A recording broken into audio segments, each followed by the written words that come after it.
Je suis désolée. On pensait que ça n'arriverait qu'aux autres, qu'aux grands perdants de ce système. Pas à nous autres privilégiés.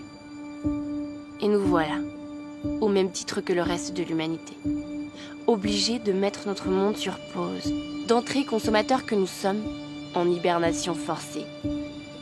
Pour la première fois, on a décidé de ralentir cette course effrénée à la croissance, au nom de la vie. Nous sommes la première génération à vivre les conséquences du réchauffement climatique, et la dernière à pouvoir y faire quelque chose. Je suis désolée. Drôle de destin que celui de cette génération Y. Drôle de sentiment que de se battre pour une guerre qu'on n'a pas nous-mêmes déclarée. C'est vrai. Je suis désolée. On n'y est pour rien. On n'était pas là quand ils ont décidé de couper les arbres pour en faire des billets, de sacrifier la moitié des animaux marins en 40 ans pour quelques points de croissance, d'enfermer la nature dans des parcs et de parquer le vivant dans des eaux. On n'était pas là quand ils ont décidé de trouer la couche d'ozone pour sentir bon nez dessous de bras, quand ils ont vidé les océans pour y mettre du plastique. On n'était pas là quand ils ont décidé que ça valait le coup de condamner certains à la misère pour nos t-shirts à 1 euro qu'on oublie au fond des placards, quand ils ont décidé que certains métiers valaient mieux que d'autres, que pour finir les fins de mois, il fallait mieux être designer ou start-upper que paysan, infirmier ou professeur. J'aimerais vous dire que ça va aller, qu'on peut continuer à binge-watcher Casa de Papel, popcorn à la main, pendant que nos décideurs s'occupent de faire tout le sale boulot. J'aimerais vous dire que la technologie sauvera le monde, que ces politiques en carton nous préparent autre chose qu'un avenir en porcelaine, que les grandes compagnies ont compris maintenant. Ça y est. Mais vous y croyez vraiment ?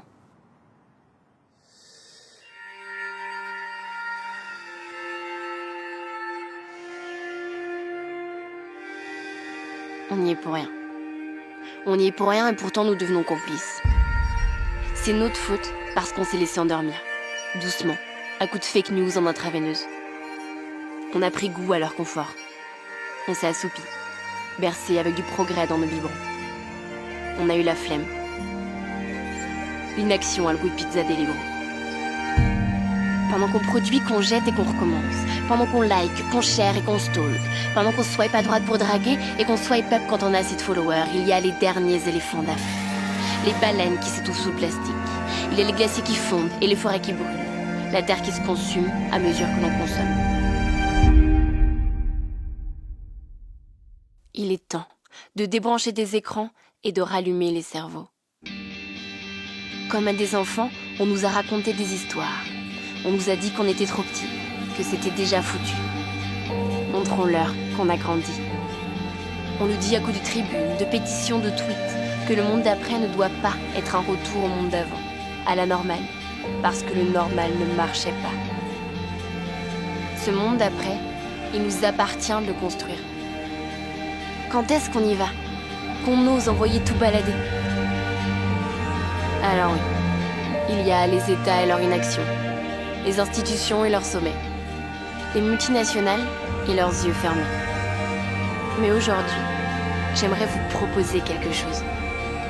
Et si on ne les attendait pas ? Il va nous falloir du courage, de l'audace. Tant il va de soi qu'il est plus facile de crier au complot que de mettre les mains dans la terre. Tant il est plus confortable de dire que c'est sa faute, à l'autre, à lui, à eux. Il va falloir qu'on ose se poser la question. De quoi est-ce qu'on sera fier ? En tant que génération, je veux dire. Est-ce qu'on sera fier de la 5G pour télécharger nos pornos en une fraction de seconde ? De nos cartes du monde à gratter et puiser d'avoir fait ? Fait le Mexique, fait l'Inde, fait le Costa Rica. Est-ce qu'on sera fier du mascara waterproof ou des lunettes de réalité augmentée quand on devient aveugle à celles qu'on a sous les yeux ?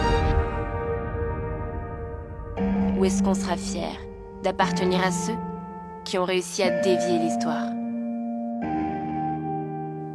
Confinés, en quarantaine dans un système malade. Pour la première fois, on a appris que ne rien faire, c'était déjà agir. Alors comprenons que notre flemme canna-bol de céréales est une validation sournoise de ce modèle. Ne rien dire, c'est être d'accord. Ne rien faire, c'est ne pas vouloir que ça change. Voilà un pari bien risqué que de remettre notre sort entre les mains d'une poignée de boomers. It's supposed to be 70 degrees today. It's freezing here. We need some global warming. 핵 단추가 내 사무실 책상 위에 항상 놓여 있다는 것. This is iPhone X. It is the biggest leap forward since the original iPhone. And to do that, the NSA specifically, targets the communications of everyone. It ingests them by default. And that was a big mistake. And it was my mistake. And I'm sorry. À vous entendre, on devrait plonger dans la guerre civile, on devrait mettre des millions d'emplois en danger, si vous voulez, parce que l'apocalypse nous guette. Make our planet great again. Ne les laissons pas, par leur ignorance, par leur inaction, par leur nostalgie destructrice d'un monde qui s'éteint, choisir pour nous. Ils ont déconfiné nos corps, il va falloir déconfiner notre flemme.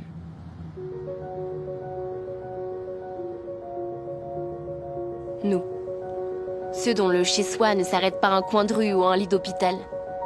Nous, les privilégiés. On a usé les coutures du canapé. On a fait péter les applis pour des abdos en béton. On a lu des bouquins à rendre vides nos tables de nuit. On a appris à faire du pain et à jouer de la guitare avec des tutos YouTube. On s'est fait des apéros pixelisés. On a enfin appelé nos grands-mères. On a laissé tomber les soutifs. On a appris à coudre des masques. Nous avons été des héros en pyjama. Nous avons sauvé des vies en pantoufles. Mais cette fois, il ne va pas s'agir de rester chez nous. Demain, il va nous falloir être encore plus courageux. Une nouvelle histoire nous attend dehors. Et croyez-moi, il va y avoir du boulot.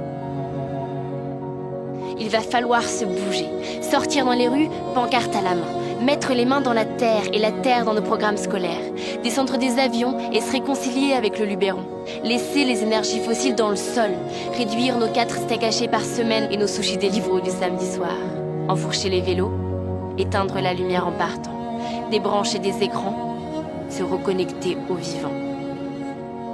Il va nous falloir être une génération intranquille, consciente et indignée. Qu'on soit plus que quelques-uns à être écolo.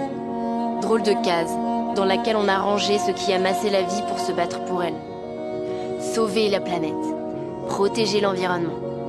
Comme si on ne faisait pas partie de ce tout. Nous sommes des êtres vivants, au même titre que les autres que nous exterminons.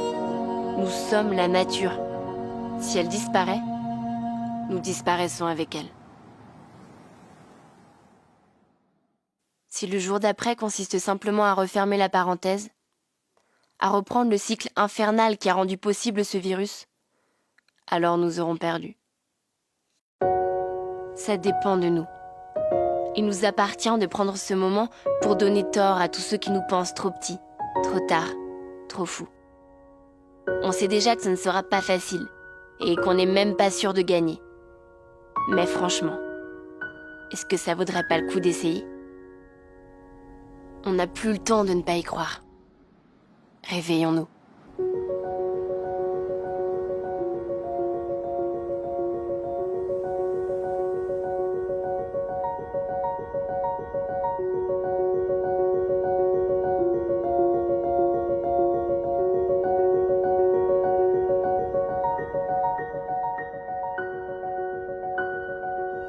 Merci.